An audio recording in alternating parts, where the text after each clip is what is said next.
উপস্থিত সমস্ত দর্শককে জানাই পৌষ পার্বণের প্রীতি ও শুভেচ্ছা।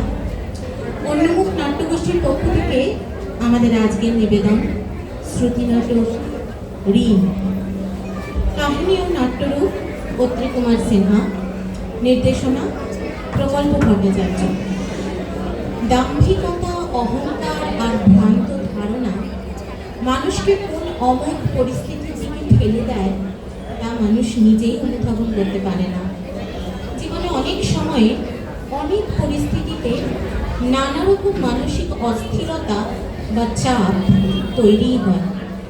তখন সেই দাম্ভিকতা আর অহংবোধের মোড়কে থাকা মন ও চেতনা মানুষকে কিংকর্তব্য বিমূঢ় করে তোলে।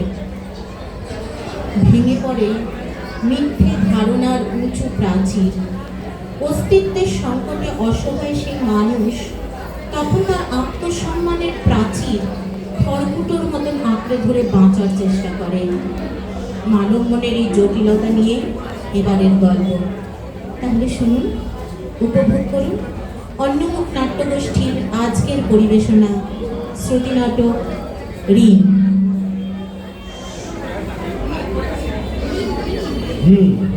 তাহলে ব্যাপারটা দাঁড়াচ্ছে যে অনিশ তার মেয়েকে তার সম্পত্তির ভাগ দিতে চাইছে না, তাই তো? ছেলেকে তুমি সব সম্পত্তি দিতে চাইছো, তাই এই অঞ্চলের এমএলএ হিসেবে তোমরা আমার কাছে বিচার চাইতে এসেছো। কিন্তু অনিশ, এখন দেশে আইন আছে যে ছেলে আর মেয়েকে সমান ভাগে সম্পত্তি ভাগ করে দিতে হবে, সে তোমার ইচ্ছে থাক বা না থাক। তাই তোমার সম্পত্তি তোমার মেয়েও পাবে। তুমি দুজনকেই সমানভাবে সম্পত্তি ভাগ করে দাও, ঠিক আছে? হ্যাঁ দাদা, ঠিক আছে, আমি সেটাই করব।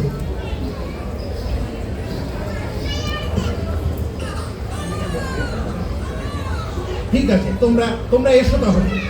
খোকা, ও খোকা। হ্যাঁ ডাকছো বাবা? রে খোকা, এবার ছেলে হয়েছে তো?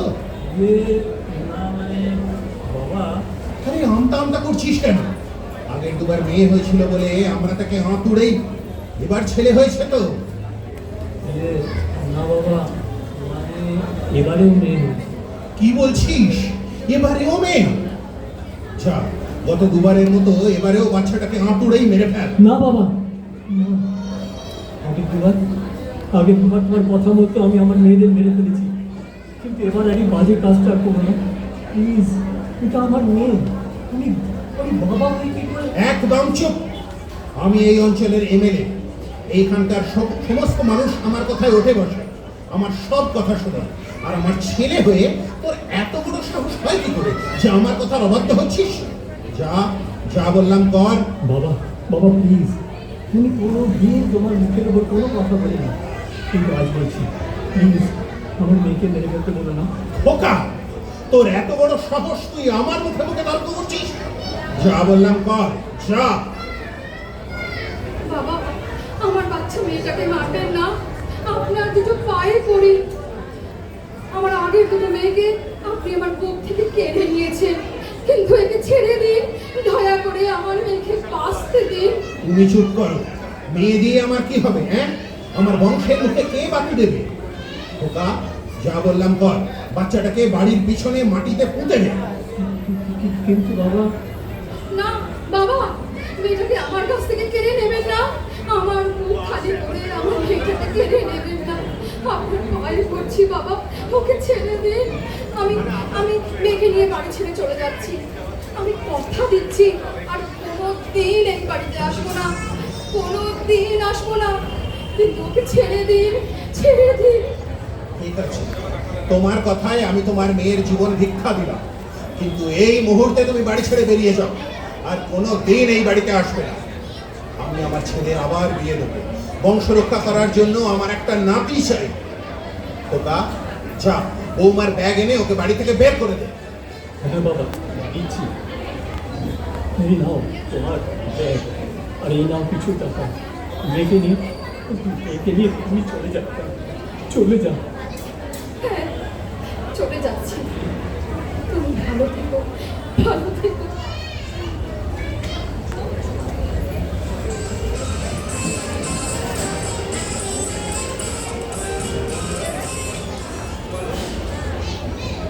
বছর পর। মানে তোর মেয়েটা তো বড় হচ্ছে, এবার পাড়ার স্কুল ছাড়িয়ে ওকে একটা বড় স্কুলে ভর্তি করতে হবে। আমি ভাবছি কাল গিয়ে এই শহরের সব থেকে বড় স্কুলের ফর্ম তুলে নিয়ে আসবো। তুমি আমাদের জন্য আর কত করবে কাকা? আমি যখন সদ্য জন্মানো বাচ্চা নিয়ে বাড়ি থেকে বিতাড়িত হয়ে উদ্দেশ্যহীনভাবে রাস্তায় রাস্তায় ঘুরে বেড়াচ্ছিলাম, রাস্তার কিছু গুন্ডা আমার পিছু নেয়, তখন তুমি আমাকে তাদের হাত থেকে বাঁচিয়েছো।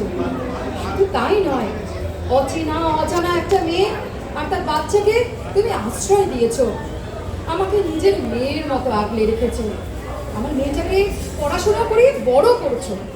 এটাই আমার কাছে অনেক কাকা, আমি আর কিচ্ছু চাই না। বাজে বকিস না তো, তোরা ছাড়া আমার আর কে আছে? আমার বউ আর মেয়ে তো শয়তান, চিটিংবাজ। ওরা আমাকে ফাঁকি দিয়ে সে কবেই চলে গেছে না ফেরার দেশে, আমায় একলা ফেলে রেখে।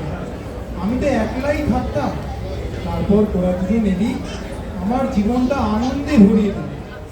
আর তোকে তো বলেইছি যে তুই অনেকটা আমার মেয়ের মতো দেখতে, তাই তোকে আমি আমার মেয়ে বলেই মনে করি। আমার এত টাকা, আমার মেয়ে আর নাতনি ছাড়া এগুলো আর কে পাবে বল? কিন্তু কাকা, একদম চুপ করে থাক। আমার নাতনিকে আমি ভালো স্কুলে পড়াবই, ব্যাস। ওকে আমি ডাক্তার তৈরি করবই। উফ বাবা, তোমাকে নিয়ে আমি আর পারি না কাকা। তোমার যা খুশি তুমি তাই করো, আমি আর তোমাকে কিচ্ছু বলতে আসবো না। কিন্তু নিজের শরীরের দিকে একটু খেয়াল রাখো, বয়স হচ্ছে সেটা মনে রাখো।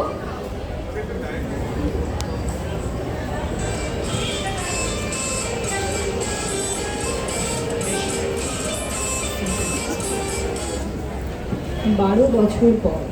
মা, কি রে দিশা, আজ এত তাড়াতাড়ি এলি? টিউশন যাসনি? না মা, আজ টিউশন যাইনি। কেন রে, শরীর টরীর খারাপ নাকি রে তোর? না মা, আমি ঠিক আছি। তাহলে এই, ওর কি হয়েছে রে রওনা? আজ মেডিকেল এন্ট্রান্সের রেজাল্ট বেরিয়েছে মা। আমি আমি মেডিকেলে চান্স পেয়ে গেছি মা। সত্যি? তুই চান্স পেয়ে গেছিস? সত্যি? আমি জানতাম তুই চান্স পাবি। ভগবান আমার কথা শুনছেন। আর রওনা, তোর রেজাল্ট কি? আমিও পাস করে গেছি আন্টি। তুইও চান্স পেয়ে গেছিস? বাহ, এটা খুব খুশির খবর রে। কিন্তু কি করে পেলাম জানি না, সেভাবে আমি জানতাম, কিন্তু আমারটা ভাজে বকিস না তো, পড়াশোনা করেছিস বলে চান্স পেয়েছিস। অবশ্য আমি জানতাম তোরা দুজনেই চান্স পাবি। কিন্তু দিশা, আজ এই খুশির দিনে তোর মুখটা এরকম ভার লাগছে কেন রে? মা, মেডিকেল পড়ার তো অনেক খরচ, অত টাকা পাবো কোথা থেকে? আমার মনে হয় আমার আর মেডিকেল পড়া হবে না। সব হবে, একদম চিন্তা করিস না। তোর দর্শন দাদু মারা যাওয়ার আগে তোর জন্য টাকা পয়সা বাড়ি সব রেখে গেছে রে মা, তুই চিন্তা করিস না, তোর পড়া হবেই।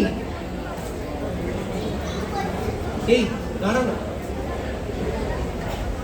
আরে তুই দৌড়াচ্ছিস কেন? তোর সঙ্গে তাল মিলিয়ে হাঁটতে গেলে তো আমাকে দৌড়াতেই হয়। তাল মেলাতে কে বলেছে? তাল না মিলিয়ে উপায় আছে? এই তো তাল মেলানোর শুরু। এতেই যদি হাঁটিয়ে পড়ি, সারা জীবন তোর সঙ্গে তাল মিলিয়ে চলবো কি করে? প্রেমিকা হয়ে এই, এরপর বউ হলে তো আরো তাল মেলানো যাবে। যা, খালি বিয়ে আর বিয়ে।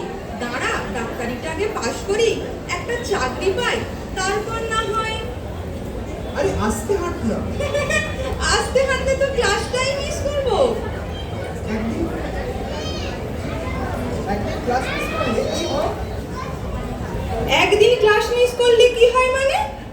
একদিন মিস কর না, চল না, আজ কোথাও থেকে বেরিয়ে আসি, শুধু তুই আর আমি।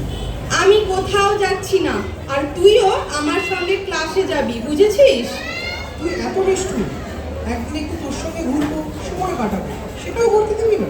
শোন, সামনে পরীক্ষা, ক্লাস মিস করলে পরীক্ষার খাতায় গোল্লা পাবি। আর সারা জীবন তো পড়ে আছে রে ঘোরা বেড়ানোর জন্য, এরপর তো অনেক সময় পাবি। এখন চল, ক্লাসে দেরি হয়ে যাচ্ছে।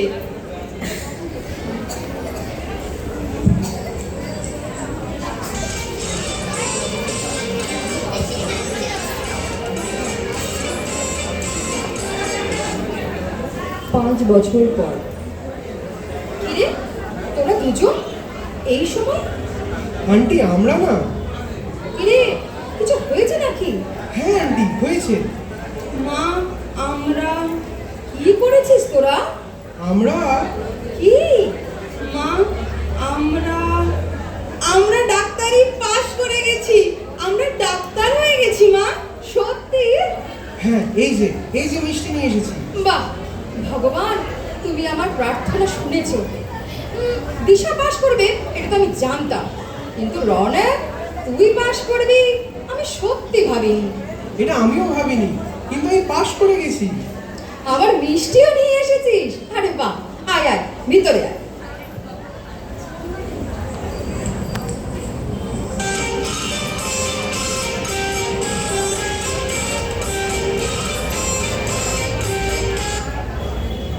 চার বছর পর। তোমার শরীরটা এখন কেমন লাগছে? ভালো। একটু জল দেবো, খাবে? না, ও বৌমা, কি অবস্থা এখন? শ্বাসকষ্ট হচ্ছিল একটু আগে, ইনহেলার নিয়ে এখন একটু কমেছে, ওষুধও দিয়েছি। এই ইনহেলার দিয়ে আর কতদিন চলবে? সুস্থ হবার কোনো লক্ষণ তো দেখছি না বৌমা। খোকা, কি অবস্থা রে তোর এখন? ভালো বাবা, আগের চেয়ে ভালো। তবে শরীরে জোর পাই না, দুর্বল লাগে। আরুষ, আরুষ, কি হয়েছে দাদু, কিছু বলবে? চোখের সামনে থেকেও যদি না দেখার ভান করো, আর কতবার বলতে হবে? বুঝলাম না, কি হয়েছে মা? দাদু এগুলো কি করছে? গায়ে হাওয়া লাগিয়ে ফুর্তি করে বেড়ালে তো জীবন চলবে না। সংসারে একটু মন দাও। বাপ তো মরতে বসেছে, সে খবর রাখো। তার তো একটা ভালো চিকিৎসা করা দরকার। সারা জীবন ছাই পাস খেয়েছে, এমন অবস্থা হবে না তো কি হবে? আর ডাক্তার দেখিয়েছি, পাড়ার গণেশ ডাক্তার ওষুধ দিয়েছে, ভালো হয়ে যাবে। ওই গণেশ ডাক্তারের চিকিৎসায় কিচ্ছু হবে না। ওকে শহরে নিয়ে যেতে হবে, বড় হাসপাতালে দেখাতে হবে। গণেশ ডাক্তারের চিকিৎসায় আমাদের এলাকার সবাই সুস্থ হয়ে যাচ্ছে, তুমিও তো ওনার ওষুধ খাচ্ছ। ওনার ওষুধে সবার অসুখ ভালো হলে তোমার ছেলের অসুখ ভালো হবে না কেন? অত ন্যাকামো করতে পারবো না। খাটের মরা শহরে নিয়ে যাওয়ার মতো সময় আমার নেই, যত সব ফালতু ন্যাকামো। বাচ্চা ছেলে কি বলতে কি বলে ফেলেছে, আপনি কিছু মনে করবেন না বাবা?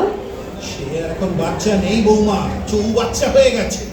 তোমার প্রশ্রয়ে ছেলেটা নষ্ট হয়ে গেছে। এই মফস্বল শহরে কারোর সাহস নেই যে সংকল্প মুখার্জির মুখের দিকে তাকিয়ে কথা বলে। আর আজ আমার ঘরে সেটা আমায় শুনতে হলো। সবার সন্তান তো আর তোমার সন্তানের মতো নয় বাবা। কোনোদিন তোমার কথার কোনো প্রতিবাদ নেই। যা বলেছ মুখ বুঝে সহ্য করতেছি। এমনকি তোমার কথায় আমার মেয়ে দুটোকেও তোর সন্তান তোর জন্য কি করবে আমি জানি না, কিন্তু আমার সন্তানকে আমি শহরে নিয়ে যাব। ভালো ডাক্তার দেখিয়ে তোকে সুস্থ করে তুলবই। কাল সকালে রেডি থাকিস। ওকে রেডি করে দিও বৌমা, ওকে শহরে নিয়ে গিয়ে ডাক্তার দেখাবো।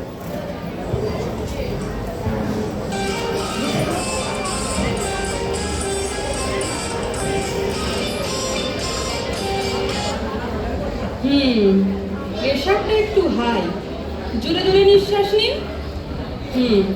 দেখি জিভটা বের করুন। আচ্ছা উঠে আসুন। এর আগে কোনো ডাক্তার দেখিয়েছেন? হ্যাঁ, আমাদের এলাকার গণেশ ডাক্তারকে দেখিয়েছিলাম। এই যে এই যে প্রেসক্রিপশন। আপনারা কোথায় থাকেন? রঘুনাথপুরে। আপনাকে খুব চেনা চেনা লাগছে, কোথায় যেন দেখেছি। আপনি কি প্রায় এই শহরে আসেন? না, আমার তো শহরে তেমন আসা হয় না। আপনাকে দেখাতে এসেছি, দেখেই চলে যাব। আচ্ছা ঠিক আছে, আমি কিছু টেস্ট লিখে দিচ্ছি। আপনি যত তাড়াতাড়ি সম্ভব এই টেস্টগুলো করিয়ে আমাকে রিপোর্টটা দেখিয়ে যাবেন। এই যে প্রেসক্রিপশনটা। আপনার ফিসটা ম্যাডাম? ওটা বাইরে দিয়ে দেবেন। আচ্ছা।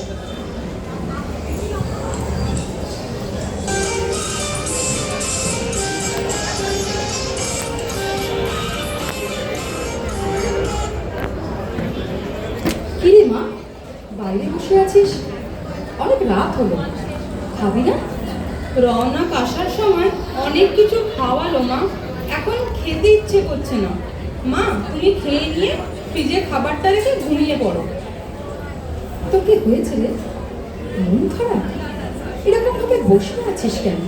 কই না তো মা। আচ্ছা মা, আমার বাবার বাড়ি কোথায়? রঘুনাথপুর। কেন রে? কখনো যাইনি তো তাই। ওখানে আমাদের তো কেউ নেই রে মা, তাই যাওয়াও হয় না। বাড়িটা তো আছে নাকি? হ্যাঁ, তা তো আছে। তাহলে পৈতৃক বাড়ি দেখতে মাঝে সাঝেও তো যাওয়া যায় মা। মানুষগুলো তো নেই। ভাঙাচোরা বাড়ি আছে নাকি কেউ কিনে অন্য কিছু বানিয়েছে তাও তো জানি না রে মা। মা, বাবা কেমন ছিল? আজ কেন জানি বাবা শব্দটা মাথার মধ্যে ঘুরপাক খাচ্ছে। সবার কাছে বাবা মানে একটা মানুষ, কিন্তু আমার কাছে বাবা মানে একটা শব্দ।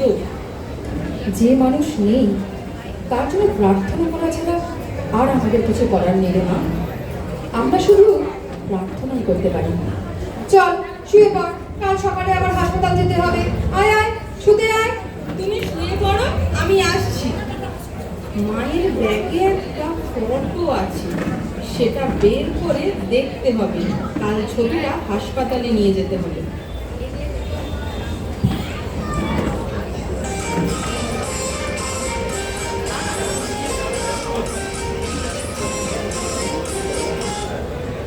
আসুন, বসুন। রিপোর্টগুলো এনেছেন? হ্যাঁ, এই যে। আচ্ছা, আপনার বাড়িতে কে কে আছেন? আমার স্ত্রী আর ছেলে। আমার ছেলের অবস্থা কি খুব খারাপ? যেটা সাসপেক্ট করছিলাম সেটাই। আপনার দুটো কিডনির অবস্থাই খুব খারাপ। অনিয়ম, অযত্ন, সুগার, ব্লাড প্রেশার আর অতিরিক্ত টেনশন করার ফলেই এটা হয়েছে। তার সঙ্গে অতিরিক্ত স্মোকিং আর ড্রিঙ্কিং এটা আরও এগ্রিভেট করেছে। ওনাকে যত তাড়াতাড়ি সম্ভব হসপিটালে ভর্তি করতে হবে। ডাক্তার ম্যাডাম, অবস্থা কি খুবই খারাপ? না, সেরকম খারাপ নয়, তবে আপনি একদম চিন্তা করবেন না। এখনকার দিনে এগুলো অতটা মারাত্মক নয়। ওনার একটা কিডনি ট্রান্সপ্ল্যান্ট করলেই উনি একদম ঠিক হয়ে যাবেন। কিডনি ট্রান্সপ্লান্ট মানে একটা কিডনি পরিবর্তন? হ্যাঁ, পরিবারের কেউ বা ব্লাড রিলেটেড কেউ স্বেচ্ছায় কিডনি ডোনেট করতে পারবে, শুধু রক্তের গ্রুপটা ম্যাচ করতে হবে। আমি আমার ছেলেকে একটা কিডনি দেব, আপনি আমার কিডনি নিন ডাক্তার ম্যাডাম। আপনি কিডনি দিতে পারবেন না। আপনার বয়সটা একটু বেশি। এমন কাউকে কিডনি দিতে হবে যার বয়সটা অনেক কম আর যার সঙ্গে রক্তের গ্রুপটা ম্যাচ করে। আপনি বাড়ির সকলের সঙ্গে কথা বলুন আর ওনাকে প্লিজ 2-1 দিনের মধ্যে হসপিটালে অ্যাডমিট করে দিন। আর যদি কিডনি না পাই তাহলে? কিডনি ট্রান্সপ্ল্যান্ট করা ছাড়া আর কোনো উপায় নেই, এটা করতেই হবে।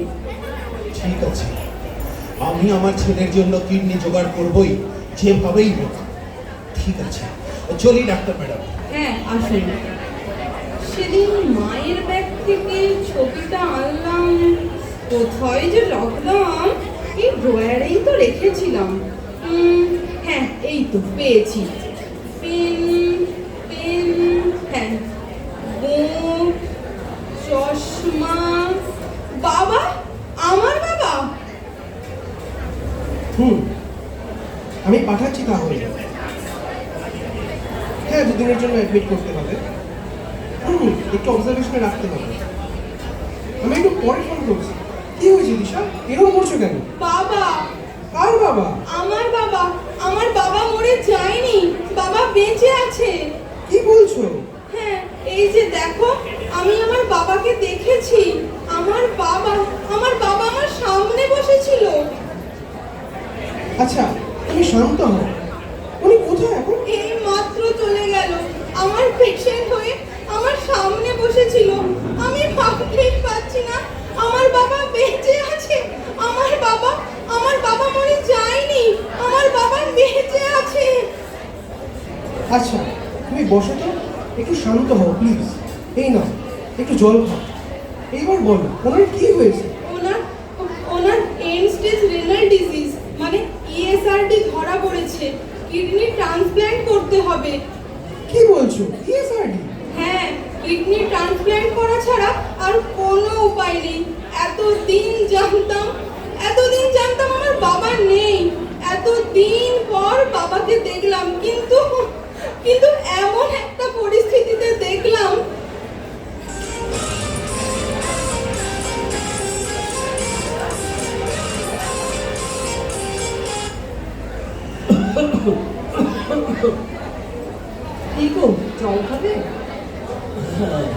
দেয়। এখন শরীরটা একটু ভালো লাগছে? দাদু ভাই, তোর তো দুটো কিডনি আছে, একটা কিডনি বাবাকে দে, বাবা বেঁচে যাবে। আমি কিডনি দেবো? মামার বাড়ির আবদার নাকি? আমি ওসব কিডনি ফিডনি দিতে পারবো না। অনেক বছর তো বেঁচেছে, আর কি দরকার? আমার জীবন তো সবে শুরু। কিডনি দিয়ে কি আমি আমার সামনের উজ্জ্বল ভবিষ্যৎ অন্ধকার করবো নাকি? তোর ভবিষ্যৎ অন্ধকার হবে কেন? তুই তো জোয়ান আছিস এখনো। তোমার যদি ছেলের প্রতি এতই দরদ হয়, তাহলে তোমার কিডনি তোমার ছেলেকে দিয়ে দাও। আমার কিডনি যদি আমি দিতে পারতাম রে, তাহলে তোর কাছে এত কাকুতি মিনতি করতাম না দাদু ভাই। আমার বয়স হয়ে গেছে, আমার কিডনি নেবে না। বৌমা, ও বৌমা, তুমি একটু বোঝাও, বুঝিয়ে বলো, আমার ছেলেটাকে বাঁচাও। ও ঠিকই তো বলছে বাবা, ওর তো সামনে পুরো জীবনটাই পড়ে আছে। ভবিষ্যতে বিয়ে করবে, সংসার করবে, বাচ্চা কাচ্চা মানুষ করবে। যদি লাগে আমার কিডনিটা নিন, আমি দেব। তোমার তো ব্লাড গ্রুপ এক নয়, আর তোমারও তো বয়স হয়েছে। বয়স হয়ে গেলে সেই কিডনি দিয়ে কোনো কাজ হয় না। দাদু ভাই রে, বাবার থেকে আপন এই সংসারে আর কেউ হয় না। তোর বাবাকে বাঁচা। আমি পারবো না। আমাকে আর আমার মাকে তোমরা তোমাদের প্রয়োজনে ব্যবহার করেছো। আমার জন্মটাও তোমাদের প্রয়োজনে, বংশের মুখে বাতি দিতে। কি বলছিস তুই এসব? যা সত্যি সেটাই বলছি। তোমরা তোমাদের প্রয়োজনের জন্য আমাকে ব্যবহার করবে, আমি সেটা কোনোভাবেই মেনে নেব না। তোমাদের বাঁচা মরার সাথে আমার কোনো সম্পর্ক নেই। আমাকে আর এই ব্যাপারে কিচ্ছু বলতে আসবে না, আমি শুনতে চাই না। বৌমা, আমি আজকে একজন গর্বিত পিতা। আমার ছেলে কোনো দিন আমার অবাধ্য হয়নি। যা বলেছি মাথা পেতে তাই শুনেছে, তাই করেছে। সেই গর্বিত পিতা হিসেবে আমি আমার ছেলের জন্য যে করেই হোক কিডনি জোগাড় করবই। যত টাকা লাগে লাগুক, আমি তোকে সারিয়ে তুলবই রে বাবা, সারিয়ে তুলবই।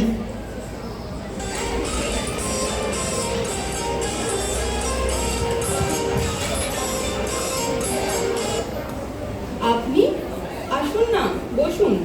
হ্যাঁ ডাক্তার ম্যাডাম, একটু দরকার ছিল, তাই এলাম। কিডনির ব্যবস্থা হয়েছে? না ডাক্তার ম্যাডাম, আমার রক্ত আমার সঙ্গে বেইমানি করেছে। আমার একমাত্র নাতি কিডনি দিতে অস্বীকার করেছে। আমি আমি কিডনি জোগাড় করতে পারিনি ডাক্তার ম্যাডাম। আপনি একটু কিডনি জোগাড়ের ব্যবস্থা করে দিন। যত টাকা লাগে আমি দেবো, জলের মতো টাকা খরচ করব, কিন্তু আপনি আমার ছেলেকে বাঁচান ডাক্তার ম্যাডাম। এই যে এই 10 লাখ টাকা এনেছি, বাকি যা লাগে আমি সব দেবো, কিন্তু আপনি আমার ছেলেকে সারিয়ে তুলুন ডাক্তার ম্যাডাম। টাকা দিয়ে সব কিছুর সমাধান হয় না, আপনি টাকাগুলো নিয়ে যান। তাহলে তাহলে কি আমার ছেলে আর বাঁচবে না? জন্ম মৃত্যু সবকিছু তো ওপরওয়ালার হাতে, আমি তো শুধুমাত্র উপলক্ষ। দেখা যাক, কোনো না কোনো ব্যবস্থা নিশ্চয়ই হবে। ডাক্তার ম্যাডাম, একজন বাবার হাহাকার আপনার কাছে রেখে গেলাম। আপনি যেভাবে হোক আমার ছেলেকে বাঁচিয়ে তুলুন। আমার মা আমাকে মিথ্যে বললো কেন? একজন মানুষ সারা জীবন বেঁচে থাকা সত্ত্বেও আমার চোখে মৃত কেন? দিশা, তুমি শিক্ষিত ও বুদ্ধিমতী মেয়ে।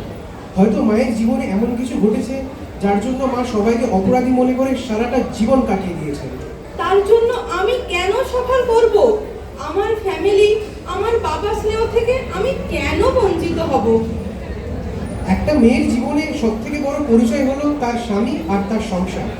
মায়ের জীবনে নিশ্চয়ই এমন কিছু হয়েছে যার জন্য তার স্বামীর ভালোবাসা আর আইডেন্টিটি তিনি ভুলে থাকতে চেয়েছেন। তারও নিশ্চয়ই হারানোর বেদনা কম নয়। তাই বলে আমার অপরাধটা কোথায়? অন্যের অপরাধকে সামনে টেনে হিসেবে এনে লাভ কি? ওনাদের ব্যাপারটা ওনাদেরকেই ডিল করতে দাও না। তাছাড়া সন্তান হিসাবে মাকে তুমি অপরাধীর কাঠগড়ায় দাঁড় করাতে পারো না। তাহলে এখন সন্তানের দায়িত্বটা সন্তানকেই পালন করতে হবে।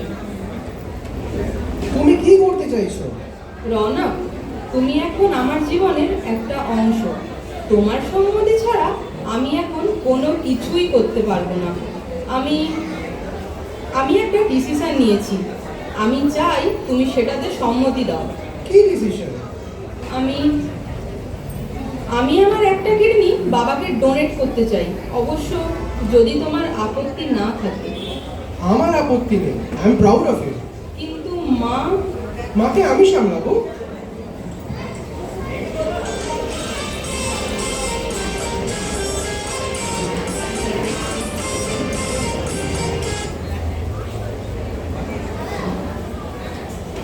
কে আপনি? কাকে চাই? তুমি কে বাবা? আমি এই বাড়ির ছেলে। তুমি এই বাড়ির ছেলে? হ্যাঁ, কিন্তু আপনি কার কাছে এসেছেন সেটা বলুন। কে রে আরুষ? কে এসেছে? থাক থাক, প্রণাম করতে হবে না। কে মা তুমি? ও তুমি এত বছর পর আমার বাড়ির উঠোনে পা দিয়েছো কেন? কি চাই? কি হয়েছে বাবা? কে এসেছে? ঋষা, তুমি? আপনার ছেলের সঙ্গে তো আমার কখনো ডিভোর্স হয়নি বাবা। এই উঠোনের ওপর আমার তো অধিকার আছে নাকি? এত বছর পর আপনি এখন সম্পত্তির ভাগ নেওয়ার জন্য এসেছেন? এক কানা করিয়ে পাবেন না, যান এখান থেকে। এত বছর যখন আমার কিছু লাগেনি, তখন আর এখন আমি কিছু নিতেও আসিনি তোমাদের কাছে। তাহলে কি জন্য এসেছো? দাদু, তোমার এত কথা বলার কি আছে? ঘাড় ধাক্কা দিয়ে বের করে দাও না, না পারলে এই আমি। দাঁড়া, একদম বাড়াবাড়ি করবি না। এ কি ডাক্তার ম্যাডাম, আপনি এখানে? যথেষ্ট অপমানিত হয়েছে মা। এই বাড়িতে আর এক মুহূর্তও থাকবো না, চলো। মা? মা মানে? তাহলে তাহলে কি ও? আমাদের মেয়ে, যাকে তোমরা এইখানে মেরে ফেলে বাড়ির পেছনের বাগানে পুঁতে দিতে চেয়েছিলে, সেই মেয়ে। আমাদের মেয়ে? সত্যি বলছো? আমার মেয়ে? মারে, একবার তোমাকে একটু ছুঁয়ে দেখি মা। মরার আগে সত্যিটা জানতে পারলাম। আমার মেয়েকে চোখের দেখা দেখতে পেলাম। এবার আমি মরেও শান্তি পাবো। তোমার কিচ্ছু হবে না বাবা, আমি তোমার কিচ্ছু হতে দেব না।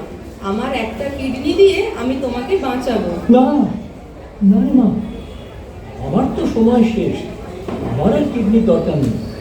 সামনে তো সুন্দর ভবিষ্যৎ পড়ে আছে। তুই একজন খুব বড়, খুব নাম করা ডাক্তার হবি। সারা দেশে তোর নাম বড়। অনেক আশীর্বাদ করি না, অনেক আশীর্বাদ করি। এত বছর পর আমার বাবাকে পেয়ে আমি হারাতে চাই না, কিছুতেই না। না মা, এটা হয় না। আমি কিছুতেই তোর কিডনি নিতে পারবো না। আমার তো বয়স হয়েছে, আর কদিন যে বাঁচবো বল? তারপর তোকে পরের ঘরে যেতে হবে, সংসার হবে, ছেলেপুলে হবে। না না, আমি তোর কিডনি নিয়ে বাঁচতে পারবো না, কিছুতেই না। দিশা আমার বাড়িতে যাবে আঙ্কেল। আমার খুব ছোটবেলায় বাবা মা মারা গেছে। আমার এক আত্মীয় আমাকে মানুষ করেছে, তাই বাবা মায়ের স্নেহ ভালোবাসা আমি পাইনি, পরিবার পাইনি। এখন আপনারা সেই সৌভাগ্য থেকে আমাকে বঞ্চিত করবেন না? তবু সামনে তো সারা জীবন পড়ে আছে। তুই এইভাবে আমার জন্য? না বাবা, তোমাদের নিয়েই তো আমার জীবন। আর এত দিন পরে তোমাকে পেয়েছি, তোমাকে এইভাবে চলে যেতে দিতে পারি না। না রে মা, আমার জন্য তোর এত বড় ক্ষতি আমি করতে পারবো না। জন্মের পর থেকে আমি আমার বাবাকে পাইনি। সবার বাবাকে দেখে মাঠে বলতাম, মা আমার বাবা কোথায়? এত দিন পর সেই বাবাকে পেয়ে আমি এত সহজে হারাতে পারবো না। আমি তোমাকে বাঁচাবো বাবা। ডাক্তার হিসেবে আমি যদি আমার বাবাকে বাঁচাতেই না পারি, তাহলে আমি কিসের ডাক্তার? মারে, তুই কি ঋণ শোধ করছিস? ঋণ? না বাবা, বাবা মায়ের ঋণ কোনো দিন শোধ হয় না, তাই আমি সেই চেষ্টাও করব না। আমি শুধু চাই আমার বাবা মা আমার সঙ্গে থাকুক। ভুল, সারা জীবন আমি ভুলের পেছনেই দৌড়ে গেলাম। বংশ রক্ষার জন্য নাতি নাতি করে পাগল হয়ে গেছিলাম। নাতি পেলাম ঠিকই, কিন্তু একটা কুলাঙ্গার পেলাম। বড় বৌমা, মারে, আমি তোমার থেকে বয়সেও বড়, সম্পর্কেও বড়। যদি পারতাম তোমার পা ধরে ক্ষমা চাইতাম রে মা। আমাকে মাফ করে দাও বড় বৌমা, আমাকে মাফ করে দাও মা। বাবা, আমি জীবনে কিন্তু অনেক কিছু হারিয়েছি, তেমন কিছুই পাইনি।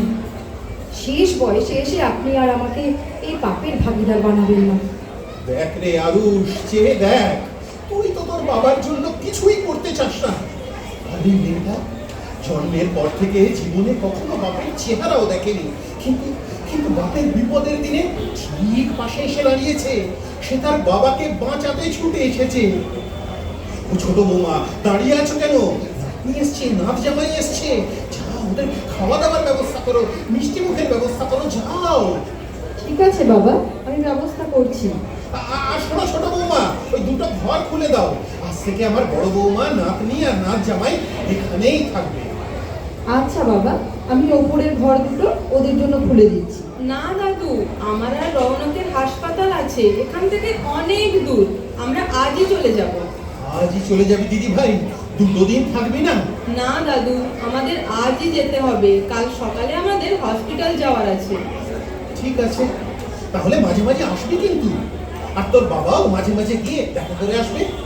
না বাবা, আমি গিয়ে দেখা করবো না। মানে তুই ওদের দেখতে যাবি না? না বাবা, আমি ওদের সঙ্গেই শহরে যাব, ওদের সঙ্গেই থাকবো। কি বলছিস তুই? আমি ঠিকই বলছি। এতদিন তোমার কথায় আমি উঠবোস করেছি, তুমি তোমার 2 আঙুলে আমাকে নাচিয়েছো। কোনদিন আমার কি ইচ্ছে সেটা জানতে চাওনি। আমি তৃষাকে ভালোবেসে বিয়ে করেছিলাম, কিন্তু তুমি আমার মতের বিরুদ্ধে তাকে বাড়ি থেকে তাড়িয়ে দিয়েছো এই অপরাধে যে সে ছেলের জন্ম দিতে পারেনি। আমার আগের দুটো মেয়েকে তুমি মেরে ফেলেছো। তৃষাকেও তুমি মেরে ফেলতে চেয়েছিলে। সেদিন তৃষা যদি বাড়ি থেকে বেরিয়ে না যেত, তুমি তৃষাকেও মেরে ফেলতে। তুমি তোমার পছন্দ মতো মেয়ের সঙ্গে আমার বিয়ে দিয়েছো। সব কিছু আমি মুখ বুঝে সহ্য করেছি, কারণ তোমার মুখের ওপর কথা বলার মতো সাহস আমার ছিল না। তাই বুকে পাথর রেখে আমি তোমার আদেশ পালন করেছি, প্রতিবাদ করতে পারিনি। কিন্তু আমি ভেতরে একদম ভেঙে পড়েছিলাম। একটু করে খুঁড়ে শেষ হয়ে যাচ্ছিলাম। এতদিন কষ্টটা আমি বুকের মধ্যে চেপে রেখেছিলাম, কাউকে বলতে পারিনি। নিজেকে শেষ করছিলাম। কিন্তু আজ যখন আমার সেই ভুলের প্রায়শ্চিত করার সুযোগ এসেছে, আমি সেটা করব। আমি তৃষা আর দিশার সঙ্গে যাব, ওদের সঙ্গে থাকবো। তোমার তো আরেক স্ত্রী আছে, সেটা ভুলেছিলাম।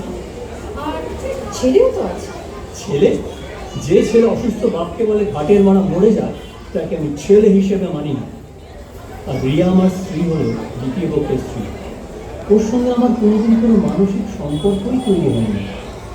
হিন্দু মতে প্রথম স্ত্রীর সাথে ডিভোর্স না করে দ্বিতীয় বিয়ে করলে সেটা আইনত গ্রাহ্য হয়। তাই আইনত রিয়া আমার বৈধ স্ত্রী নয়। আর রিয়া থাকুক না, আরুষার বাবাকে নিয়ে আমি তোমাদের সঙ্গেই যাবো। কিন্তু দিশামা, আমাকে তোদের সঙ্গে নিয়ে যাবি না?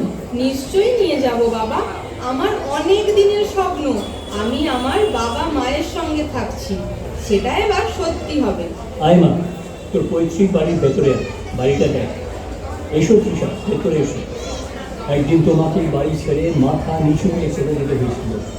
অনেক চেয়ে আমি কিছুই করতে পারিনি। আজ তুমি মাথা উঁচু করে বাড়িতে এসো। এইসব রণা বাবা, ভেতরে এসো। আয় দিশা মা। হ্যাঁ বাবা, চলো।